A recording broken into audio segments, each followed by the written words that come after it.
கண்டத்தில் இருக்கக்கூடிய மாபெரும் அரசனான அஞ்சா நெஞ்சனுக்கு ஒரு தீராத குழப்பம்.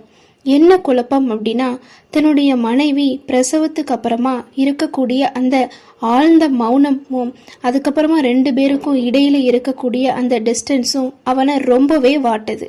இது வரைக்கும் கோதை அவன் மேல அன்பு காமிக்காம இருந்ததே கிடையாது. ஏன், என்ன குழப்பத்துல அவ இருக்கா? எவ்வளவோ கேட்டும் கோதை எந்த ஒரு பதிலும் சொல்லல.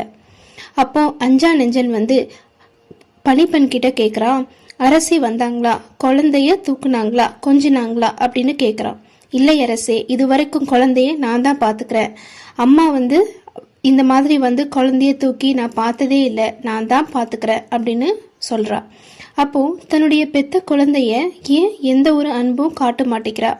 பிறந்ததுல இருந்து அந்த குழந்தைய தொட்டு கூட பார்க்க மாட்டேங்கிறாளே, என்ன காரணம்? அவன் மனசுல இருக்கக்கூடிய அந்த ஆழ்ந்த வருத்தம் என்ன? எவ்வளவோ கேட்டு பார்த்தோம், என்னால அவளுடைய அந்த ஆழ்ந்த வருத்தத்துக்கான காரணத்தை தெரிஞ்சு கொள்ள முடியலையே அப்படின்னு வருத்தப்படுறான்.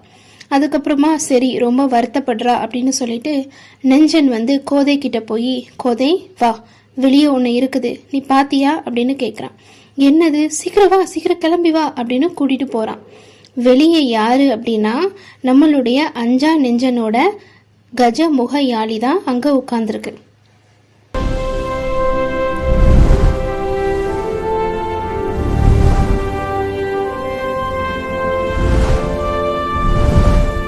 ரெண்டு பேரும் சேர்ந்து சந்தோஷமா கஜமுக யாழில டிராவல் பண்றாங்க. நெஞ்சன் நினைக்கிறான், இப்பவாது அவளுடைய சோகம் தீரும் அப்படின்ட்டு. நம்மளுடைய கோதையோட அந்த சோகம் என்ன, தீராத வருத்தம் என்ன அப்படிங்கறத தெரிஞ்சுக்கணும் அப்படின்னா கீழே இருக்க லிங்கை கிளிக் பண்ணி ஃபுல் வீடியோவும் பார்த்து தெரிஞ்சுக்கோங்க. தேங்க்ஸ் ஃபார் வாட்சிங்.